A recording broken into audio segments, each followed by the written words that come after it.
Muchos lo consideran el hombre más influyente de la historia, otros, un mito creado por la fe. Pero, ¿qué dice la tierra? ¿Qué dicen las piedras? Hoy dejamos de lado los dogmas para entrar en el laboratorio del historiador y el terreno del arqueólogo. Vamos a analizar las 7 evidencias físicas y documentales más contundentes que confirman que Jesús de Nazaret no fue una leyenda, sino una realidad que sacudió los cimientos del mundo entero. Te invito a ver este video completo y sacar tú mismo tus propias conclusiones. Número 1. El Osario de Santiago. Nuestra primera parada nos lleva al año 2002. En Jerusalén, un objeto apareció en el mercado de antigüedades, desatando una de las mayores controversias del siglo XXI, el Osario de Santiago. Para entender este hallazgo, debemos comprender cómo morían los judíos en la época de Jesús. No se enterraban en ataúdes, se practicaba la segunda sepultura, el cuerpo se colocaba en una cueva. Un año después, cuando solo quedaban los huesos, la familia los recogía y los depositaba en una caja de piedra caliza llamada osario. Este ritual solo ocurrió entre el año 20 a.C. y el 70 después de Cristo. Es decir, este objeto es una cápsula del tiempo exacta de la era de Jesús. En un costado de esta caja, se lee una frase grabada en arameo: Yaakov bar, Yosef Ahui di Yeshua. Traducido: Santiago, hijo de José, hermano de Jesús. A simple vista, parecen nombres comunes, pero la estadística dice lo contrario. En el Jerusalén del siglo I, la probabilidad de que 3 personas con estos nombres específicos aparecieran en una misma familia y que además se mencionara al hermano, es casi nula. En los miles de osarios encontrados, casi nunca se menciona al hermano del difunto, a menos que ese hermano fuera una figura pública de una relevancia extraordinaria. La polémica fue tal que el gobierno de Israel confiscó la pieza, alegando que la inscripción era una falsificación moderna. Sin embargo, tras un juicio épico de 7 años en Jerusalén, los expertos hablaron. La pátina, esa capa biológica que el tiempo deposita sobre la piedra, estaba presente dentro de los surcos de las letras. No fue grabada recientemente. La inscripción es tan antigua como la caja. Los geólogos confirmaron que la piedra proviene de las canteras que rodean el Monte de los Olivos. El Nuevo Testamento es claro. Jesús tenía un hermano llamado Jacobo, Santiago, quien más tarde se convertiría en el líder de la iglesia en Jerusalén. El historiador judío Flavio Josefo también registra la ejecución de Santiago en el año 62 después de Cristo. Todo coincide: el nombre, el parentesco, la fecha y el lugar. Estamos ante el primer vínculo físico directo entre la arqueología y el fundador del cristianismo. Si el Osario de Santiago es la prueba de su familia, la siguiente evidencia es aún más impactante, porque proviene de los archivos de sus peores enemigos. Número 2. Las crónicas del Imperio Romano. Para que un historiador moderno acepte un evento del pasado, busca fuentes independientes. Y no hay fuente más rigurosa, fría y aristocrática en la antigua Roma que Cornelio Tácito, senador, cónsul y gobernador. Tácito es considerado el más grande historiador del imperio. En el año 116 después de Cristo, Tácito escribió su obra maestra, Los Anales. En ella relata el gran incendio de Roma bajo el emperador Nerón. Pero lo que escribió en el libro 15 capítulo 44 cambió la historia para siempre. Tácito escribe: Cristo, de quien procede el nombre de cristianos, sufrió la pena extrema durante el reinado de Tiberio a manos de uno de nuestros procuradores, Poncio Pilato. Estas 25 palabras son un tesoro para la arqueología. ¿Por qué? Porque Tácito no era cristiano. De hecho, llamaba al cristianismo una superstición detestable. Él no tenía ningún interés en validar a Jesús, simplemente estaba registrando un hecho administrativo de los archivos romanos: la ejecución de un líder judío que dio origen a un movimiento que ahora inundaba Roma. Es importante notar la precisión técnica de Tácito. Menciona correctamente a Tiberio como emperador y a Poncio Pilato como el ejecutor. Durante siglos los escépticos dijeron que Pilato era un mito, hasta que en 1961 se encontró la piedra de Cesarea con su nombre. Tácito tenía acceso a los Acta Diurna, o los diarios oficiales de Roma. Su testimonio confirma que para el Estado romano Jesús de Nazaret no era una leyenda, era un reo ejecutado bajo sus propias leyes, casi al mismo tiempo. En el año 112, otro alto funcionario romano se encontraba con un problema. Plinio el Joven, gobernador de Bitinia, le escribe una carta desesperada al emperador Trajano, la cual decía: se reúnen antes del amanecer para cantar himnos a Cristo como si fuera un dios. Se obligan bajo juramento a no cometer robos ni adulterios. Plinio estaba ejecutando cristianos, pero su informe administrativo confirma 3 cosas cruciales. Jesús era una figura histórica reciente. Sus seguidores estaban dispuestos a morir antes que maldecirlo. Lo adoraban como a un dios, siguiendo una tradición moral estricta. Estos informes no son sermones, son reportes de inteligencia romana. Si Jesús hubiera sido una invención, estos hombres, los más poderosos y educados de su tiempo, habrían sido los primeros en exponer el fraude. En lugar de eso, confirmaron su existencia, su muerte y el poder de su legado. Pero si los documentos oficiales nos dan el marco histórico, nuestra siguiente evidencia nos da la imagen más cruda y humana. En una pared de Roma, alguien dibujó la primera imagen de la crucifixión, y no fue para honrarlo, sino para burlarse de él. Año 1857. Roma. Un grupo de arqueólogos remueve los escombros del Pedagogium, el internado donde se educaba a los jóvenes pajes que servirían directamente al emperador romano. Entre las paredes de yeso de una habitación de sirvientes, una pequeña incisión en la pared llama su atención. No es un relieve imperial, es un grafiti callejero, un dibujo rápido, rústico y perturbador. Lo que los arqueólogos encontraron es considerado hoy la representación más antigua que se conserva de la crucifixión de Jesús de Nazaret. Data de finales del siglo II o principios del siglo III, pero no fue tallada por un creyente para adorar a su Señor. Fue tallada por un enemigo para humillarlo. El dibujo muestra a un hombre clavado en una cruz, pero el cuerpo humano tiene la cabeza de un burro. A la izquierda hay un joven con la mano levantada, un gesto romano clásico de adoración. Debajo una inscripción en griego reza: Alexamenos sebetai deon, que traducido es: Alexamenos adora a su Dios. ¿Pero por qué un burro? Para comprender la magnitud de este hallazgo, debemos despojarnos de nuestra mentalidad moderna. Hoy la cruz es un símbolo de paz y fe. En el Imperio Romano era el castigo más bajo, obsceno y degradante. Estaba reservado para esclavos rebeldes y los peores criminales. La idea de que el creador del universo pudiera ser ejecutado como un criminal común era, para la mente romana, una locura absoluta, un absurdo intelectual. Además, los intelectuales paganos de la época difundieron el rumor de que los judíos y los cristianos adoraban a una deidad con cabeza de asno. El grafiti del Palatino es el testimonio físico del acoso, la burla y el desprecio social que sufrían los primeros cristianos en el corazón mismo de la capital del imperio. Pero la historia no termina ahí. A pocos metros de este insulto tallado en piedra, los arqueólogos descubrieron otra inscripción, escrita por una mano diferente y en un momento distinto. En latín simple se lee: Alexamenos fidelis. Alexamenos es fiel. Es una respuesta directa. Alguien, quizás el propio Alexamenos, o un compañero cristiano que vio cómo lo ridiculizaban, regresó a ese muro y dejó grabada su declaración de resistencia. No respondió con violencia, respondió con fidelidad.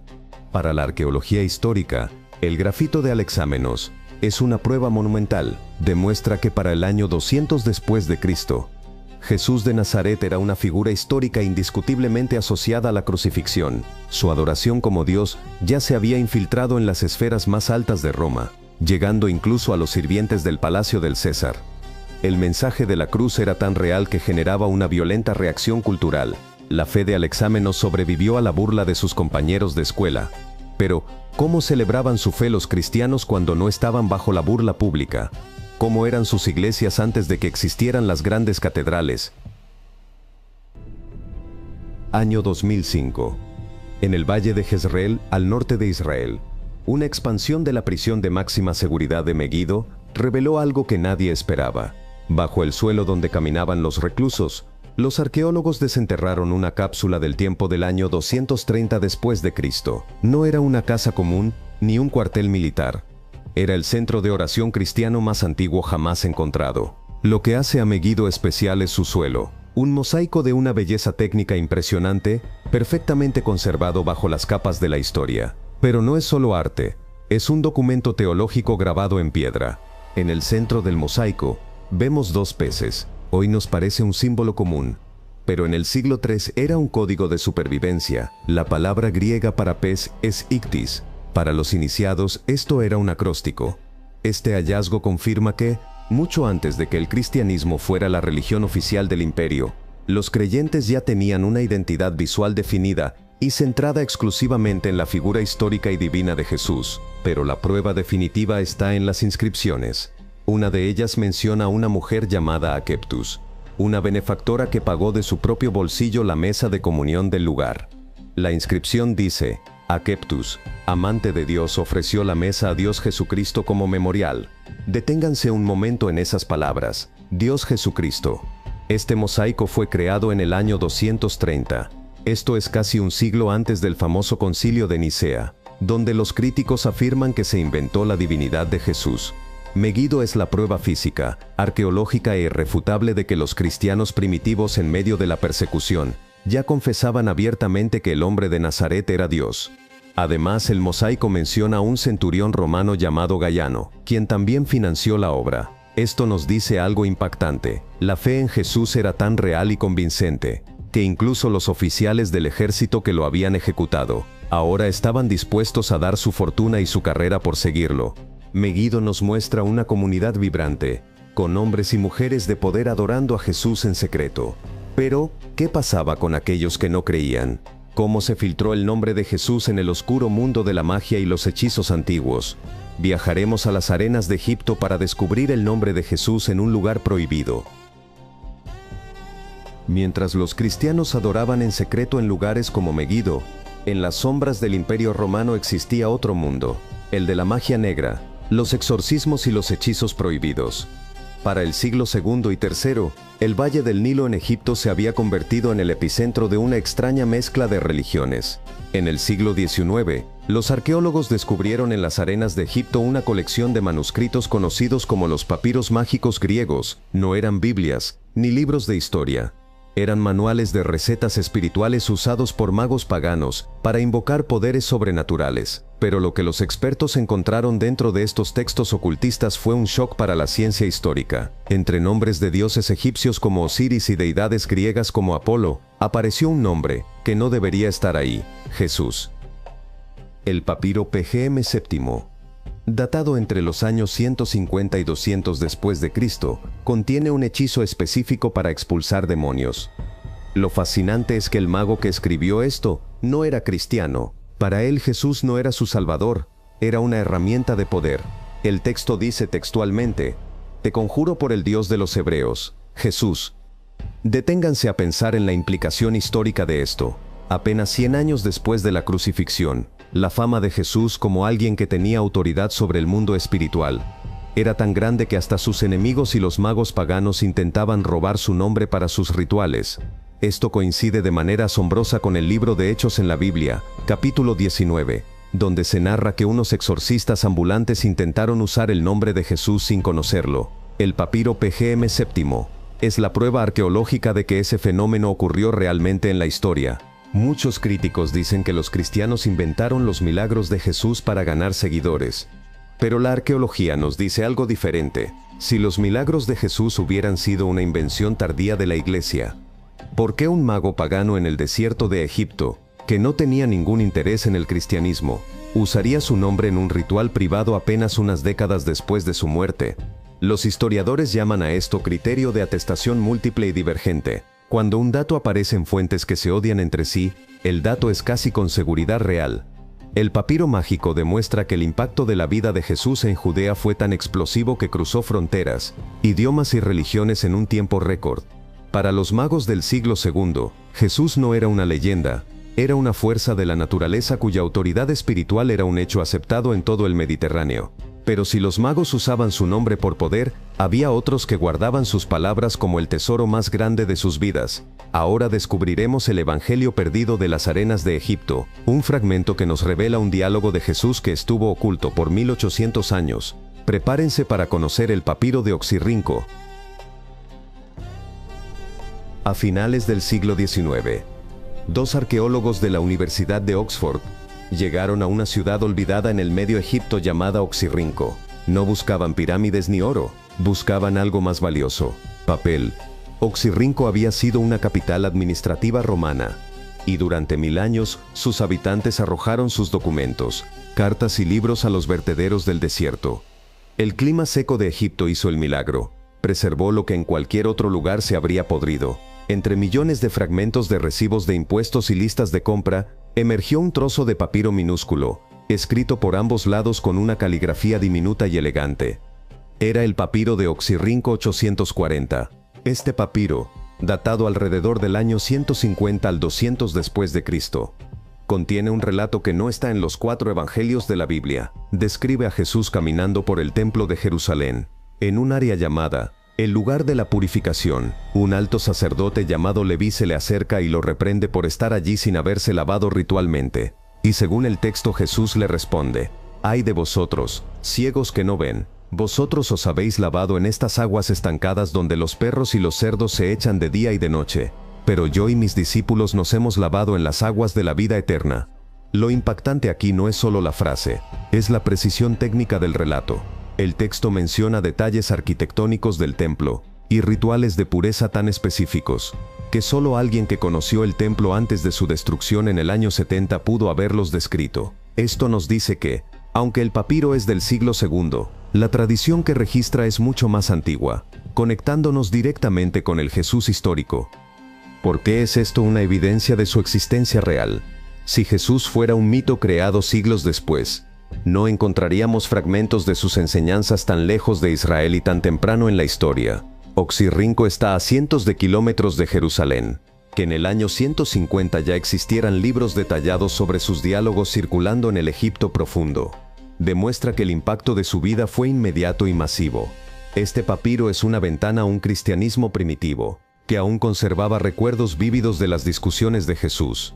No son leyendas vagas, son diálogos con una autoridad y una estructura, que coinciden perfectamente con el personaje que cambió el mundo. Las arenas de Egipto nos han devuelto sus palabras, pero para nuestra próxima evidencia regresaremos al silencio de las tumbas. Vamos a entrar en el subsuelo de Roma y Siria, donde los nombres grabados en las paredes nos cuentan la historia de una esperanza, que ni la muerte pudo apagar. Para nuestra evidencia definitiva, debemos descender. Bajo el ruido y el caos de la Roma moderna, existe un mundo olvidado. Cientos de kilómetros de túneles conocidos como las catacumbas. Entre los siglos II y IV, cuando el cristianismo era una religión ilegal castigada con la muerte, miles de seguidores de Jesús fueron enterrados aquí. Las catacumbas de San Calixto, Domitila y Priscila no son solo cementerios, son los archivos de la fe perseguida. En estas paredes, familias anónimas grabaron mensajes que el tiempo no ha podido borrar. No son tratados teológicos complejos, son gritos de esperanza grabados con herramientas rudimentarias en la piedra fría. Lo que los arqueólogos han encontrado en estas tumbas es demoledor para la teoría del mito. Encontramos frases como «Jesús Christus», «In Cristo Jesu», que significa «en Cristo Jesús», y de forma directa «Jesús es el Cristo». Estas inscripciones datan de tiempos de emperadores, como Marco Aurelio y Septimio Severo, hombres que intentaron borrar el nombre de Jesús de la faz de la tierra. Junto a los nombres vemos símbolos: la esperanza en la resurrección, el buen pastor cargando una oveja, y el famoso pez. ¿Por qué es esto una prueba de su existencia? Porque nadie muere por un concepto abstracto, o por una fábula creada recientemente.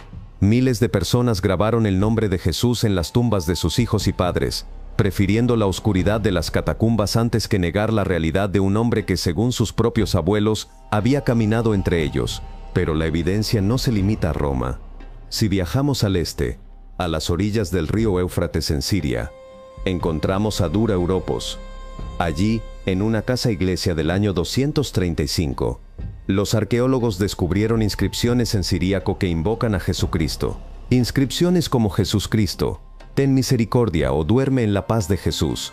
El hecho de que el nombre de Jesús aparezca grabado en piedra simultáneamente en la capital del imperio, en Roma, y en la frontera más remota que es Siria, demuestra que el impacto de su vida fue un fenómeno global e imparable.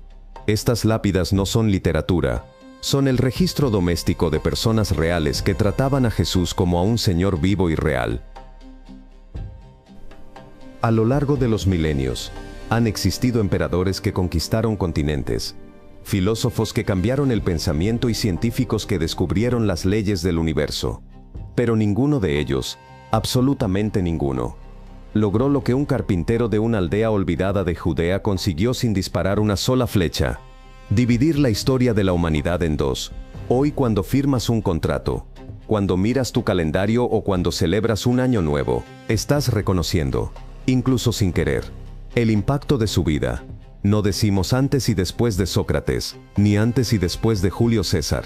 El mundo entero, desde las metrópolis de Nueva York hasta las aldeas de Asia, cuenta sus días, partiendo de un solo evento, el nacimiento de Jesús de Nazaret. Piensen en la magnitud de esta paradoja histórica. Jesús no escribió libros, no tuvo ejércitos, no ocupó cargos políticos y murió de la forma más vergonzosa que el mundo antiguo conocía. Según las leyes de la lógica histórica, su nombre debería haber sido olvidado en una generación, sepultado bajo el polvo de Jerusalén. Sin embargo, el imperio que lo crucificó desapareció. Los césares que se creían dioses hoy son solo estatuas decapitadas en los museos. Pero el nombre de Jesús permanece. Las 7 evidencias que hemos analizado, desde el osario de su hermano hasta los informes de sus enemigos romanos, no son solo curiosidades arqueológicas, son las huellas de un terremoto espiritual que cambió la moral, el arte, la ley y la esperanza del ser humano. Las piedras han hablado. Hemos visto que la arqueología no es una aliada del mito, sino un testigo de la verdad, pero la evidencia histórica nos lleva solo hasta la puerta. Cruzarla es una decisión personal. Si Jesús fue lo suficientemente real como para dividir la historia del mundo, la pregunta lógica es, ¿ha dividido Él tu propia historia? No estamos ante una leyenda bonita, estamos ante el hecho más documentado de la antigüedad. Un hombre que fue anunciado por profetas, confirmado por la tierra, odiado por los poderosos y amado por los humildes hasta la muerte. Llegamos al final de este viaje. Si este contenido ha fortalecido tu fe o te ha dado una nueva perspectiva sobre la historia, te invito a que no te quedes en silencio. Comparte este video con alguien que necesite saber que su fe no es una ciega, sino que está cimentada sobre la roca de la historia. Suscríbete a nuestro canal. Con ese simple gesto, nos ayudas a seguir creciendo y traer contenido que el mundo de hoy necesita saber. ¿Qué evidencia te impactó más? ¿Crees que las piedras son suficientes para convencer al mundo moderno? Deja tu opinión en los comentarios. Leemos cada uno de ellos porque tu voz es parte de esta historia. Yo soy Historia, y recuerda, el tiempo se detuvo por él, para que nosotros pudiéramos tener una eternidad. Dios les bendiga.